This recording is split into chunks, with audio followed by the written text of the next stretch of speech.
Hello दोस्तों, नमस्कार, सत श्री अकाल, जय जैन। जैसा कि मैं आपको बता रहा हूँ मैं आज आया हूँ भोपाल, मध्य प्रदेश की राजधानी है, जो कि आज मैं आपको बहुत ही ज़रूरी सूचना देने के लिए और फ्री ऑफ कंसल्टेशन देने के लिए आया हूँ। बाकी जो आज हमारे सर हैं, सचिन चितावर सर, भोपाल के बड़े मशहूर डॉक्टर हैं, डायबिटीज़ को लेके एंडोक्राइनोलॉजिस्ट हैं। और मैं आज आपको काफ़ी जनरल नॉलेज की चीज़ें, जैसे कि अपने हेल्थ को लेके और शुगर को लेके, डायबिटीज़ को लेके काफ़ी सवाल आते हैं, काफ़ी दिक्कतें आती हैं आपको, तो उस विषय में आज हम डॉक्टर से मिलेंगे और आपको फ्री ऑफ कंसल्टेशन देंगे। आइए मिलते हैं डॉक्टर साहब से। हेलो सर, नमस्कार। नमस्कार। I am Kalpesh Jain sir, मेरा यूट्यूब पे चैनल है, जैसा कि आपने देखा होगा सर, यूट्यूब पर एमपी का बंदा। ओके। सर, जैसे कि मैं आपको सबसे पहले तो मेरे सब्सक्राइबर के लिए ये बताइए आप कि आपने पढ़ाई की कहाँ से स्टार्ट हुई, आपकी लाइफ जर्नी, डॉक्टरेट लाइफ कहाँ से स्टार्ट की सर? देखिए, ऐसा है कि अब वो तो मैं छत्तीसगढ़ का हूँ, रायपुर छत्तीसगढ़ का, तो 12वीं तक का एजुकेशन वही रहा। ओके। फिर MBBS करने भोपाल आ गए, फिर MD यहीं से किया, फिर यहीं पे मेडिकल कॉलेज में कंसल्टेंट बन गए, गांधी मेडिकल कॉलेज। जी जी। फिर बाद में मैं DM करने गया। अच्छा, काफ़ी डिफ़िकल्टीज भी काफ़ी आए होंगे स्टडी में? डिफ़िकल्टीज कभी स्टडी में, देखिए आप, हम मध्यम वर्गीय परिवार से हैं। ओके। डिफ़िकल्टी अब ईश्वर की दया से इस तरह से नहीं आई कि हाँ हमेशा मेहनत करने वाले, पढ़ने वाले रहे। तो अगर लगकर आप मेहनत करते हो तो डिफ़िकल्टीज प्रायः नहीं आती। डिफ़िकल्टीज तब आती हैं जब आप मेहनत नहीं करते। आप जी। लगकर मेहनत कर रहे हैं, चीज़ों को कर रहे हैं, तो हमारे पास तो किसी भी प्रकार से कोई ऐसी सुविधा नहीं थी, पर उसको करते हुए हर जगह अव्वल नंबर आते गए, होता गया। अच्छा सर, आपकी फैमिली के बैकग्राउंड में भी कोई डॉक्टर होंगे कि? नहीं, हमारे पिताजी वेटनरी डॉक्टर हैं। Okay okay. तो वो क्षेत्र बिल्कुल अलग है। बिल्कुल, वो क्षेत्र ही बिल्कुल अलग हो जाता है। अच्छा सर, आजकल मैंने देखा शुगर और थायराइड, जैसा कि मैंने पता किया आप शुगर के सबसे बेस्ट डॉक्टर हैं, डायबिटीज़ के, तो शुगर आजकल कम उम्र वालों को काफ़ी ज़्यादा हो रही है सर। आजकल युवा जवान लोग, लड़कों को काफ़ी हो रही है। ये अच्छा प्रश्न है, क्योंकि देखिए क्या होता है कि शुगर की बीमारी इसलिए ज़्यादा हो रही है क्योंकि हम जैसा व्यवहार पहले करते थे, खेलने कूदने का व्यवहार था, आचरण का व्यवहार था, सारी चीज़ें बदल गई जी। तो अभी पिछले 2000, मुझे याद है 2001 में हमारी किताब का नया एडिशन आया था, हैरिसन्स, जो कि मेडिसिन की बड़ी मानी हुई किताब है जी। तो उसमें अमेरिका का डाटा आया था कि भाई वहाँ 2% बच्चों को टाइप 2 डायबिटीज़ है। टाइप 1 डायबिटीज़ तो होती है बच्चों जी जी। तो हम लोग बड़ा हंसा करते थे कि यार ऐसा कैसे हो गया। अब देखिए 20 साल में ये परिवर्तन हुआ कि आज मेरे क्लिनिक पे 10 साल से कम उम्र के पेशेंट हर हफ्ते में 3-4 आ जाते हैं, जिनको मैं टाइप 2 डायबिटीज़ डायग्नोस करता हूँ। 25 से 30 साल की उम्र में कम से कम हर दिन 4 या 5 लोग आते हैं। अच्छा। तो जो पहले ऐसा नहीं होता था, पहले ऐसा था कि 30 साल के अंदर है तो टाइप 1 डायबिटीज़, 30 साल के ऊपर है तो टाइप 2 डायबिटीज़। वो स्थिति अब बिल्कुल बदल सी गई। उसका कारण ये है कि दौड़ना, भागना, कसरत करना, आचार व्यवहार, पारंपरिक भोजन, ये सब बदल गया। उसके बाद मोबाइल, कंप्यूटर।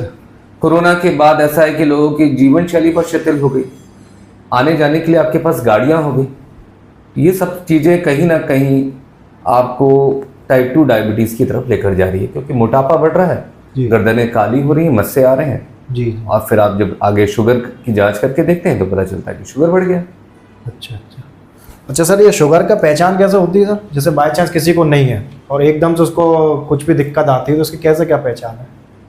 देखिए ऐसा है कि कभी भी कोई भी इंसान हो जिसको ज़्यादा भूख, ज़्यादा पेशाब, ज़्यादा प्यास लग रही हो जी, घर में माँ बाप किसी को डायबिटीज़ हो, दादा दादी या किसी को डायबिटीज़ की हिस्ट्री हो, तो उसके साथ साथ आपको अगर ये वजन कम हो रहा है, पेशाब के रास्ते जलन हो रही, खुजली हो रही, तो प्रायः कई बार लोग जब जांच करवाते हैं तो उनको ये आरंभिक लक्षणों के आधार पर डायबिटीज़ डायग्नोस होती है। अच्छा। और उसका इलाज हो जाता है।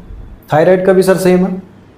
देखिए हर बीमारी के अपने लक्षण अलग होते हैं जी। थायराइड जो है वो आपके शरीर की आग है जी, जो आपकी ये ग्रंथि है ना, यहाँ तितली जैसी ग्रंथि जो होती है उसको थायराइड कहते हैं। जो थायराइड की जो ग्रंथि है उसका काम आपके गैस के बर्नर जैसा है। जैसे आपका घर का चूल्हा होता है ना जी जी, लो, मिड और हाई में उसकी फ्लेम आप फिक्स कर सकते हो। तो जब ये सामान्य रहती, मिड फ्लेम में रहती, तो एक नॉर्मल आदमी का चयापचय, मेटाबॉलिज्म, खाना पीना, जो पाचन है वो थायराइड हार्मोन के थ्रू होता है। पर अगर ये लव नीचे हो जाए, धीमी आंच में आ जाए, तो धीमी आंच में जब खाना पकाते हो तो बहुत समय लगता है, जी कि उसमें उतनी गर्मी नहीं होती, वो हाइपोथायराइडिज्म हो जाता है। जब आपको अनमनापन लगने लगता है, सुस्ती आने लगती है, आप जी। थोड़े से धीरे धीरे हो जाते हो, आवाज़ भारी होने लगती है, कुछ लोगों के बाल झड़ने लगते हैं, कुछ लोगों का महीना बिगड़ने लगता है जी और मायूसी बढ़ने लगती है, जी तो वो हाइपोथायराइडिज्म कहलाता है, जहाँ हार्मोन की कमी हो जाती है। वहीं अगर आप ये गैस के बर्नर की फ्लेम ऊपर कर दें तो बड़ी लौ में तो खाना जल्दी गर्म होने लगता है, बिल्कुल जलने लगता है, जी तो वो परिस्थिति होती है हाइपरथायराइडिज्म की। जी यहाँ शरीर की आग बढ़ गई, जी तो ऊष्मा बढ़ गई है, तो खाना जल्दी जल्दी जैसे जलने लगता है ना, वैसे ही गर्मी बढ़ने लगती है, दिल की धड़कन तेज होने लगती है, आप दुबले होने लगते हो। थायराइड में क्या? तो ये हाइपरथायराइडिज्म, थायराइड हार्मोन की अधिकता की बीमारी है। तो थायराइड की मुख्यतः ये दो ही बीमारियां होती हैं।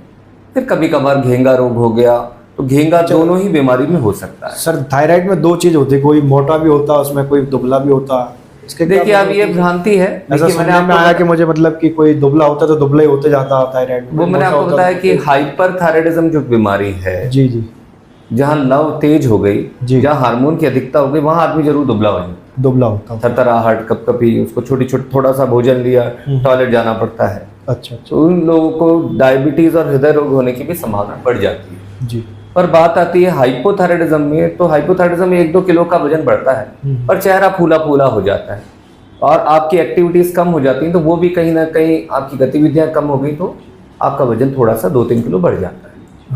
मोटापे का कारण हाइपोथायराइडिज्म नहीं है।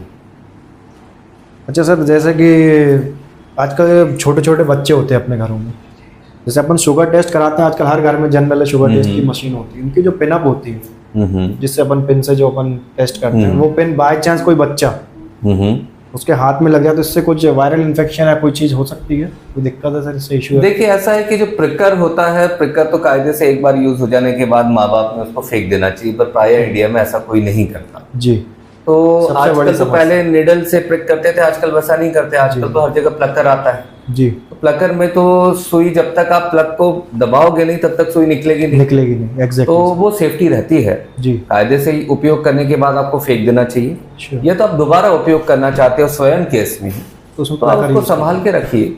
प्लकर को जब तक लोड नहीं करेंगे और फायर नहीं करेंगे वो प्रिक नहीं करेगा। जी जी और जो निडल है तो सवाल ही नहीं उठता, अगर आपने निडल से प्रिक कर रहे हैं तो उसको उसके बाद तो उसको फेंकना ही है, जी ये तो बिल्कुल नियम है। मान लीजिए किसी को कोई ऐसी बीमारी है जैसे हेपेटाइटिस बी है, जी हेपेटाइटिस सी है, जी ना हो कि ऐसा हो कि किसी को HIV है, तो ये चीजें जरूर निडल से फैल सकती है।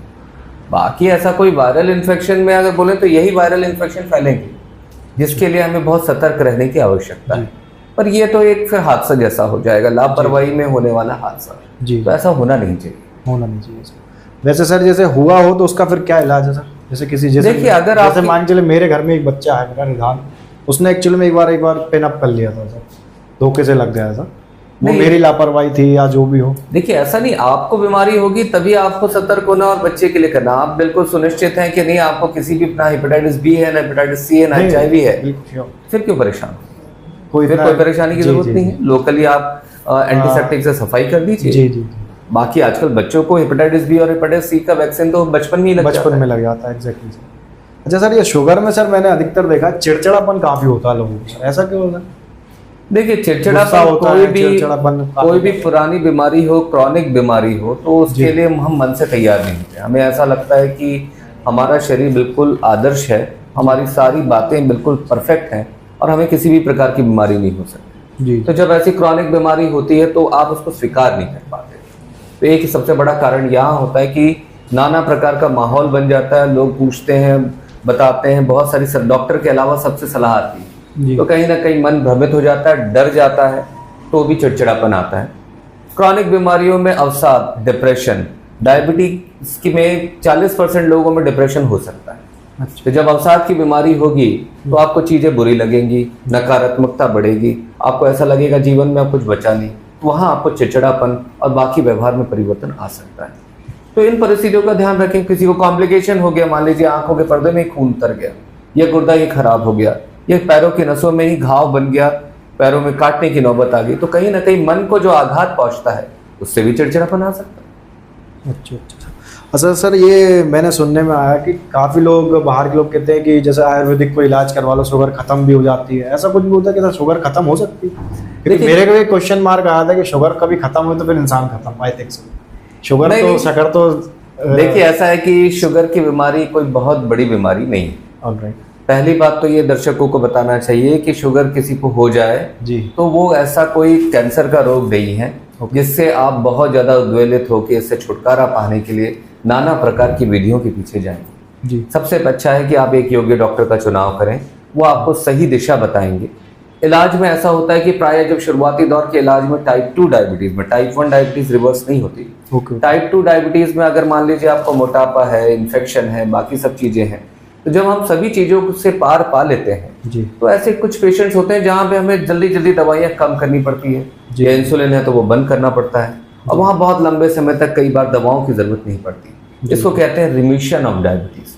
ओके रिवर्सल नहीं हो सकता, रिमिशन हो सकता है। जी अगर आपको मोटापे के कारण डायबिटीज है, इन्फेक्शन के कारण डायबिटीज है, आप उसको कम कर लेते हैं, नियंत्रित कर लेते हैं, तो ये होगा। बाकी पैथीज, हर पैथीज के अपने अपने पैमाने हैं, इलाज करने के तरीके हैं, जी तो सबके अपने दायरे फिक्स हैं।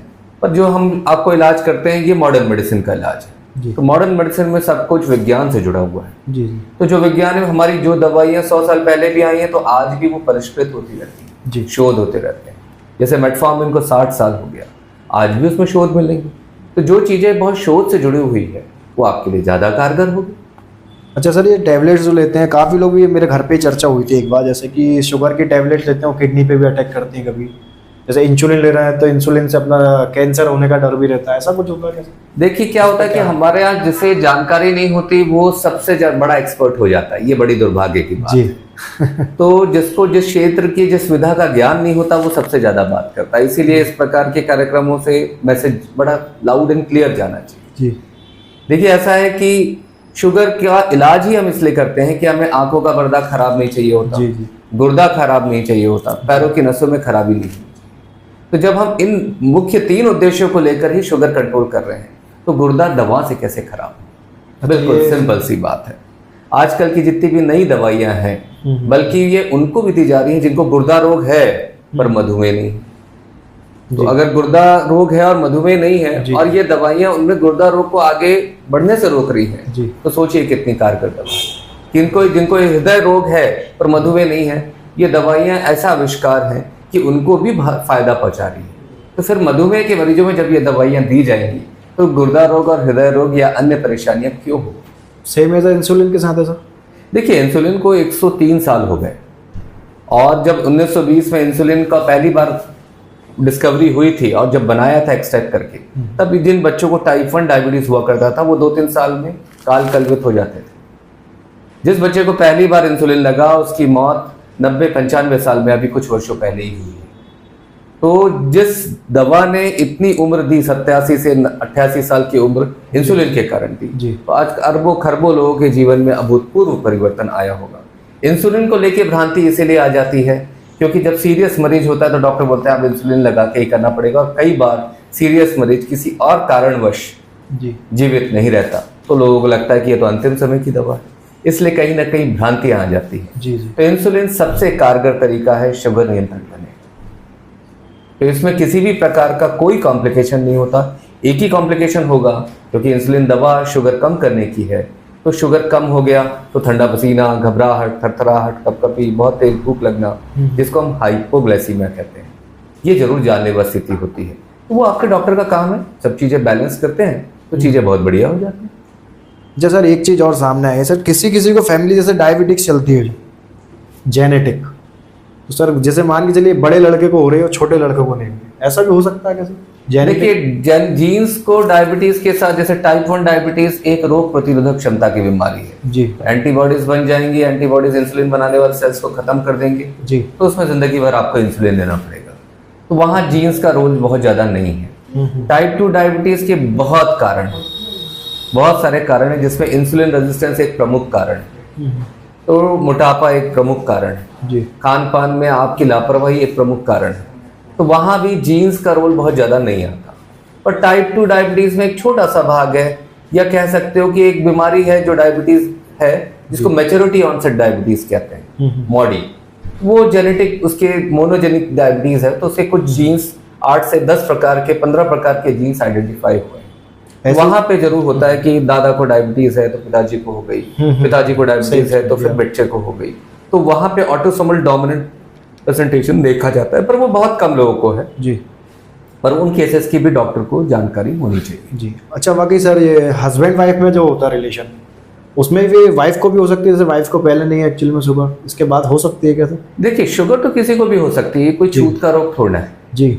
हस्बैंड वाइफ का रिलेशन है तो हस्बैंड वाइफ के रिलेशन में होने वाले जो होते हैं वो तो बेसिकली सेक्सुअली ट्रांसमिटेड डिजीजेस होंगी या कुछ साथ में रहने वाले इन्फेक्शंस होंगे, ओके। पर इन दोनों के दायरे में डायबिटीज नहीं आता। जी। भाई अगर वाइफ है, बहुत अच्छे से अपने शरीर को नहीं रख रही है, उनका मोटापा बढ़ रहा है जी। और बाकी सब चीजें हैं, उनको कुछ और इन्फेक्शन हो गया, तो उनके शरीर में प्राकृतिक तौर पर जैसे दूसरे को डायबिटीज होती है वैसे उनके शरीर में भी डायबिटीज आएगी। पर ऐसे हमारे हजारों मरीज हैं जिनमें हस्बैंड वाइफ दोनों को डायबिटीज है, पर उसका कारण एक को डायबिटीज हुई, इसके कारण दूसरे को डायबिटीज हो गई, ये कारण बिल्कुल भी नहीं, ये कोई छूत का रोग नहीं है, तो इसमें बिल्कुल भी परेशान नहीं होना चाहिए। अच्छा सर, एक चीज और, जैसे मान के चलिए सर किसी भी बंदे को कोई घाव है या कोई ऑपरेशन होना है या कोई भी चीज है, उसको भरने में काफी टाइम लगता है शुगर के कारण, ऐसा शुगर उसी चीज पर अटैक क्यों करती है सर? नहीं ऐसा नहीं है। देखिए ऐसा है कि जिसको डायबिटीज के मरीज में लंबे समय तक, जैसे मैंने 3 कॉम्प्लिकेशन बताए थे, आंखों का पर्दा, गुर्दा, पैरों की नसें, ये छोटी नसों के कॉम्प्लिकेशंस हैं। ओके। तो जो बड़ी नसों के कॉम्प्लिकेशंस होते हैं जिसमें लकवा, हृदय रोग और पैर की नसों में रुकावट आती है। तो पैर की नसों में रुकावट आएगी, जैसे पेड़ है उसकी अगर आप जड़ी काट दोगे तो पेड़ हरा भरा तो रहेगा नहीं, उसकी डालों में फूल नहीं लगेंगे, पत्ते नहीं आएंगे। एग्जैक्टली। तो वैसे ही ये जो नसें हैं, जो पैर की नसें हैं, उनमें लंबे समय तक रुकावट होने लगती है जी। उसके साथ साथ मैंने आपको बताया जो छोटी नसों की प्रॉब्लम, पैरों में सुन्नपन आता है, तो पैरों में सुन्नपन आएगा तो आप कांटा महसूस नहीं कर पाएंगे, कांच महसूस नहीं कर पाएंगे, चोट महसूस नहीं कर पाएंगे, तो उससे घाव बनेगा। और जो बड़ी नसों में से खून का दौरा नहीं जा रहा है पैरों तक, तो वो कहीं ना कहीं आपके शरीर की रोग प्रतिरोधक क्षमता कम करेगी जी। शुद्ध खून नहीं जाएगा तो वहां पे ऐसा माहौल बनेगा कि कीटाणु आगे बढ़ने लग जाएंगे जी। जब कीटाणु आगे बढ़ने लग जाएंगे तो इन्फेक्शन हो जाएगा, और इन्फेक्शन होगा तो फिर अब उसके ऊपर अगर शुगर भी बढ़ी हुई है तो कीटाणु को खाने पीने के लिए बहुत सामग्री उपलब्ध रहेगी। तो शुगर बस इतना ही करता है कि लंबे समय तक होने के कारण एक तो खून का दौरा कम कर रहा है, नसों को सुन्न बना रहा है, उसके साथ साथ क्योंकि शक्कर बढ़ी हुई है तो इन्फेक्शन भी बढ़ता है जी। तो ये तीनों चीजें अगर हम मिल जाती हैं, जिसमें इन्फेक्शन भी है, आर्टेरियल सप्लाई भी कम है, न्यूरोपैथी भी है, तो ये सारी चीजें एक साथ मिलके मरीज को परेशान कर देती हैं।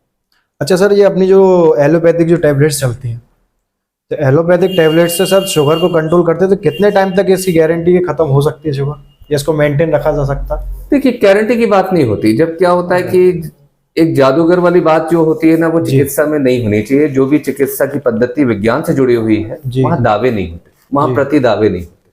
पर हाँ, ये दवाइयां बनी है, जब दवाओं से हमें समझ में आ जाता है, योग्य डॉक्टर रहता है तो उसको समझ में आ जाता है कि शुगर नियंत्रित हो जाएगी कि नहीं होगी।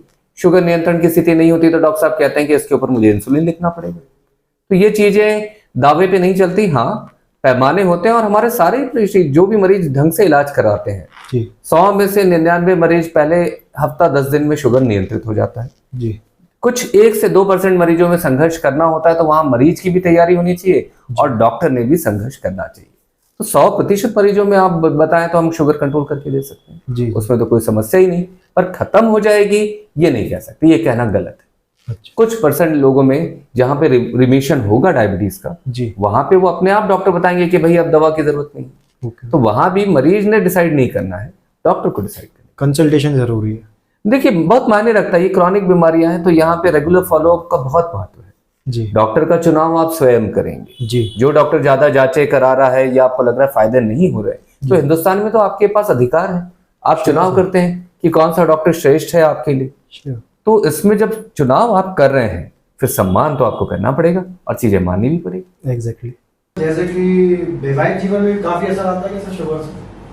देखिए मधुमेह के रोग में ऐसा हो सकता है कि लंबे समय तक मधुमेह है, आपने नियंत्रित नहीं किया जी, तो कुछ लोगों को अपने वैवाहिक जीवन की ऊष्मा कुछ कम हो जाती है जी। तो वहां पे अगर हस्बैंड को मधुमेह है तो वाइफ कहीं ना कहीं कंप्लेंट करने लगती है जी। और अगर वाइफ को मधुमेह है तो उनका कई बार आपसी संबंध में कुछ लगाव कम हो जाता है, कुछ जी आपसी संबंध बनाने की प्रक्रिया में कहीं ना कहीं एक दूसरे की स्वीकृति खत्म हो जाती है। जी कई बार पेशाब के रास्ते जलन, खुजली, चमक, यह भी एक कारण बन जाता है, जिस कारण वो अनुभव कुछ दर्दनाक हो जाता है, इसलिए लोग इस चीज को अवॉइड करते हैं। जी पुरुषों में जरूर तनाव की कमी आ जाना ये एक बहुत सामान्य बात है। जी जी तो जब भी ऐसे मरीज आते हैं तो इनकी बराबर जांच होनी चाहिए। सबसे जी। पहले शुगर नियंत्रित होनी चाहिए, फिर इनको रूटीन आपका जो लाइफस्टाइल में परिवर्तन है, दौड़ना, भागना, कसरत करना, खान पान में परिवर्तन करना, टेंशन, तनाव, प्राय सबसे बड़ा कारण आजकल तनाव ही है। जो आपके जीवन में तनाव है, जिस प्रकार के आपके कार्य शैलियां हैं आजकल, तो वो कहीं ना कहीं आपको व्यस्त जीवन में बहुत तनावग्रस्त कर देती हैं। तो इसलिए आपका जो वैवाहिक जीवन है वो खराब होने लगता है। जी। अच्छा, आपसी में लड़ाइयाँ भी शुरू हो जाती हैं सर इससे? देखिए, ये तो बिल्कुल होगा। देखिए, क्या होता है कि वैवाहिक जीवन का केंद्र बिंदु शुरुआती दौर में आपसी जी। संबंधों का होता ही है। जी फिर जी बाद में भावनात्मक स्तर पे चीजें आती हैं। जी। अगर शुरुआती स्तर पे यह चीज हो जाए तो मैं मान सकता हूँ कि लड़ाइयाँ होने लगती हैं। अच्छा। तो एक पार्टनर की आवश्यकता है और दूसरे पार्टनर को उसमें बिल्कुल इंटरेस्ट नहीं है, जी वो कहीं ना कहीं वो इससे अपने आप को अलग कर रहा है, तो चीजें तो बिगड़ने लगती हैं। इसलिए उस समय तो सर हार्मोन की इसको विवेचना। नियंत्रित, इसका उपचार क्या सर, इसको कैसे नियंत्रित किया जा सकता? देखिए, आपका हार्मोन के डॉक्टर को दिखाइए तो वो बकायदा आपको अच्छे से देखेंगे। जी तो डायबिटीज को देखने वाला जो बेस्ट डॉक्टर है वो तो आपका एंडोक्राइनोलॉजिस्ट ही है, वो हार्मोन का ही डॉक्टर होता है। जी तो वो आपको पहले शुगर नियंत्रित करेगा, ब्लड प्रेशर, कोलेस्ट्रॉल, बाकी सब चीजें होंगी। वजन ज्यादा है जी तो वजन कम करने की सलाह दी जाएगी। जी इसके साथ हार्मोन्स की विवेचना होगी। अगर हार्मोन्स में कमी पाई जाती है तो बहुत आसानी से हार्मोन्स दिए जा सकते हैं बाहर से, उससे ही आपके जीवन में ऊष्मा वापस आ जाएगी। अगर हार्मोन की तकलीफ नहीं है, कुछ आपको जनांगों के आसपास फोड़ा फुंसी है, जी अगर वो गुप्त रोग के दायरे में आते हैं जी तो हम चमड़ी के डॉक्टर को दिखा सकते हैं। जी जी अगर किसी प्रकार की विशेष कोई रुकावट होती है, स्ट्रक्चरल एनामली, तो हम यूरोलॉजिस्ट को दिखा सकते हैं। इन मरीजों में 90% मरीजों को डिप्रेशन के कारण, किसी ना किसी मानसिक विकार के कारण, सोच के कारण ये समस्या रहती है। जी। तो जब हार्मोन की बीमारी रूल आउट हो गई, कहीं फोड़ा फुंसी, इन्फेक्शन नहीं, जी कहीं कोई रुकावट नहीं, तो आपको मनोरोग विशेषज्ञ की सहायता लेनी पड़ती है। शुगर हम नियंत्रित करते हैं, मन से संबंधित जो गुत्थी है उसको वो सुलझा देते हैं, तो लाइफ अच्छी हो जाती है। जी। अच्छा सर, ये शुगर को खत्म किया जा सकती है कि नहीं सर? नहीं, जैसे अभी अपन ने बात करी थी रिमिशन ऑफ डायबिटीज, जी तो रिमिशन ऑफ डायबिटीज कुछ मरीजों में हो सकता है जी। जहां पर आपको दवा की आवश्यकता कुछ इसका समय पता तक। कैसे पड़ेगा सर? कि कुछ मरीजों में कैसे क्या हो सकता देखिए, जो मरीज जिनको अभी अभी डायबिटीज हुई है, 250-300 शुगर है, कोई इलाज नहीं लिया है, न इंसुलिन लिया है, न गोली ली है, इनका वजन सामान्य से अधिक है, है? जी जिनके शरीर में इंसुलिन बनाने की क्षमता है, जी ऐसे मरीजों में जब हम शुगर नियंत्रित करते हैं और वजन कम करते हैं, जी तो ऐसे बहुत से मरीज होते हैं जिनमें हमें दवा बंद करने की नौबत आ जाती है। अब वो दवा बंद हो जाती है, उसके बाद भी अगर उन्होंने परहेज करना बंद कर दिया और वजन फिर से बढ़ गया जी। तो फिर से शुगर वापस आ सकती है। अच्छा तो इसको रिमिशन ऑफ डायबिटीज कहते हैं। रिवर्सल ऑफ डायबिटीज नहीं हो सकता। जी टाइप 1 में ये बिल्कुल भी संभव नहीं है। टाइप 1 में कुछ आजकल स्टेम सेल पे काम चला था, अभी कुछ शोध आए हैं। टाइप 2 में सर पॉसिबल है? टाइप 1 में जब स्टेम सेल थेरेपी बहुत अच्छी हो जाएगी तब जी। शायद हो सकता है रिवर्सल हो जाए। टाइप 2 में शुरुआती दौर की डायबिटीज में अगर ऐसे मोटापे और इस तरह के कारण है और आपके शरीर में इंसुलिन बनाने की क्षमता अच्छी है, वहां रिवर्सल हो सकता है, रिमिशन हो सकता है, रिवर्सल नहीं हो सकता। जी। अच्छा सर, सबसे बेस्ट दवाई कौन सी है आपके हिसाब से मेडिसिन से शुगर के लिए? जैसे काफ़ी लोग सर, कुछ गरीब लोग भी होते हैं, जैसे वो नहीं आ पा रहे हैं, डॉक्टर की फीस नहीं दे पा रहे हैं, नहीं कर पा रहे हैं अपना इलाज, ऐसे कौन सी दवाई आप रिकमेंड करेंगे सब्सक्राइबर के लिए, मेरे व्यूअर्स के लिए, ताकि वो कहीं भी मेडिकल से वो दवा ले सकता है? देखिए, ऐसा एक होता है अच्छी कि ये दवा। जो चिकित्सा है, चिकित्सा के में हमारे जो हथियार हैं वो दवा है। जी हर केस एक जैसा नहीं होता, ओके। तो हर केस की दवा अलग होगी। किसी को एक मेटफॉर्मिन की गोली से ही नियंत्रित हो जाएगा, तो कोई जी। किसी को ज्यादा गोलियां लगेंगी। कुछ मरीज ऐसे हैं जो 5-5, 6-6 गोलियां खाते हैं। कुछ मरीज ऐसे हैं कि जो 5 गोलियां खाने के साथ इंसुलिन भी लेते हैं और शुगर नियंत्रित होता है। तो सबसे ज्यादा मरीजों को अगर जागरूकता फैलानी है तो पैमाने की फैलाइए कि भाई ये गणितीय विवेचना करने, भावनात्मक स्तर पर विवेचना करने वाला रोग नहीं है। जी खाली पेट शुगर 100 के आसपास रखें, भोजन के 2 घंटे के बाद 180 के अंदर रखें, 3 महीने का एवरेज लगभग 7% रखें। फिर आपको हर सरकारी अस्पताल और सब जगह इसके इलाज की समुचित व्यवस्था है जी दवाइयां भी मिलती हैं। तो ये अपने हाथ में लेने वाला इलाज बिल्कुल भी नहीं है। जी अगर आपको लगता है कि नहीं आप ऐसे नहीं खर्च कर सकते, आप प्राइमरी हेल्थ सेंटर में जाइए, वहां पे हर प्रकार इंसुलिन से लेके सारी दवाइयां उपलब्ध है।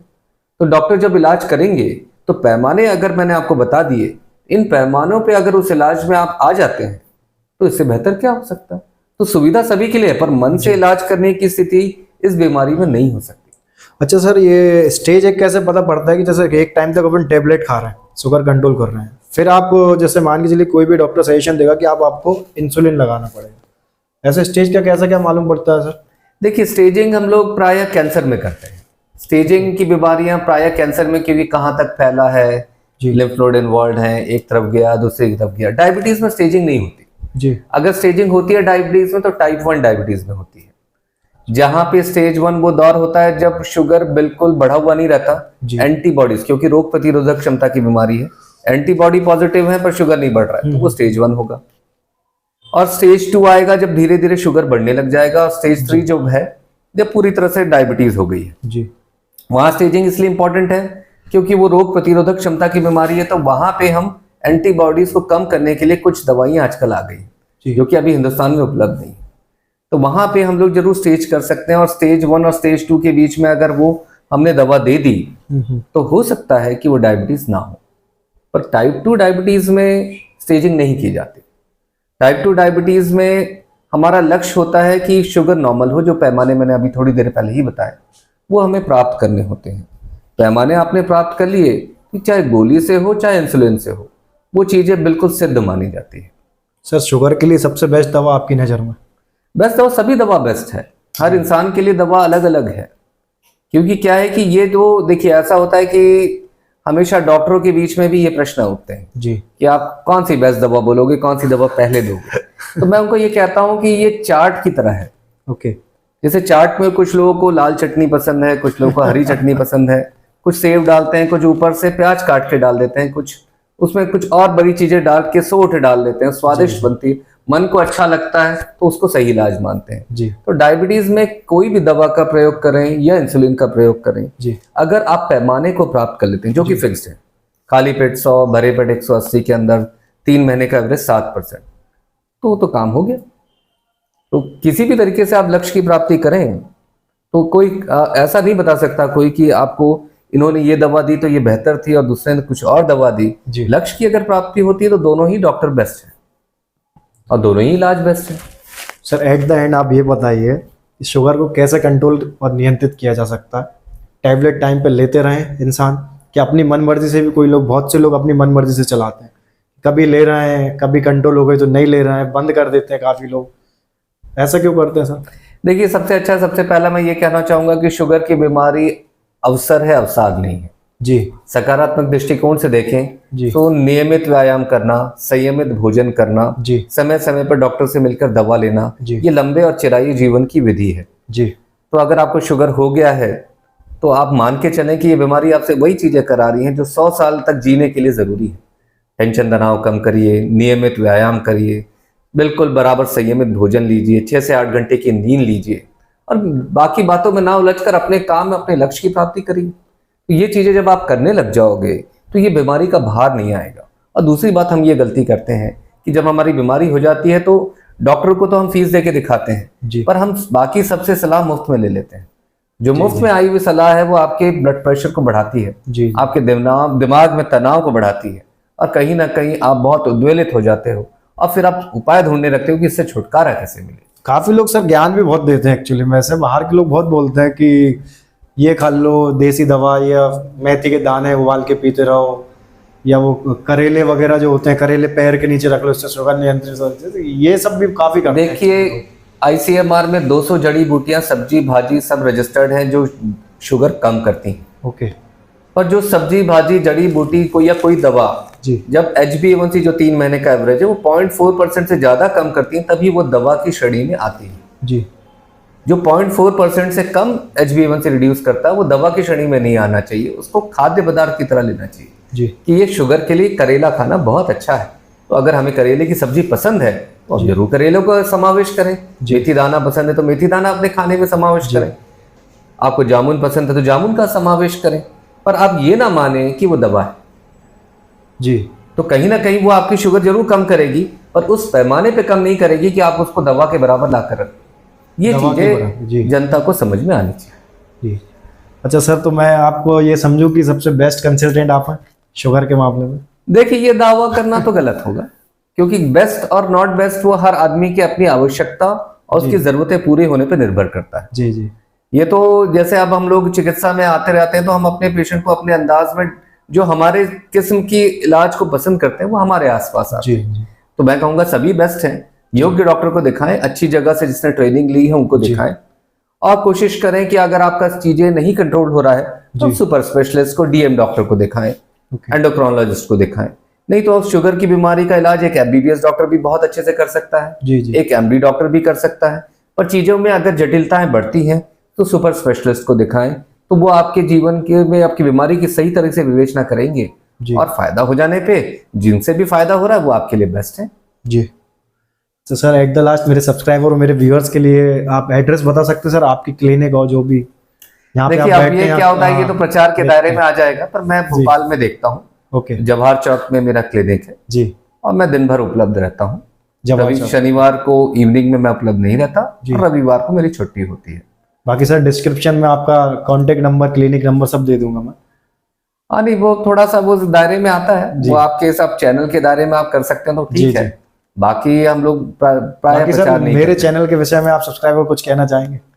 ठीक है, आपका अच्छा है, जमीन से जुड़ा हुआ चैनल है, प्रयास कर रहे हैं तो आप उत्साह बढ़ाएंगे जी, तो इनके सब्सक्राइबर्स बढ़ेंगे तो ये नए नए प्रोग्राम्स लेके आएंगे और अच्छे अच्छे काम करेंगे। Thank you so much sir. बाकी सर आपसे मिलकर काफी अच्छा लगा sir, thank you so much.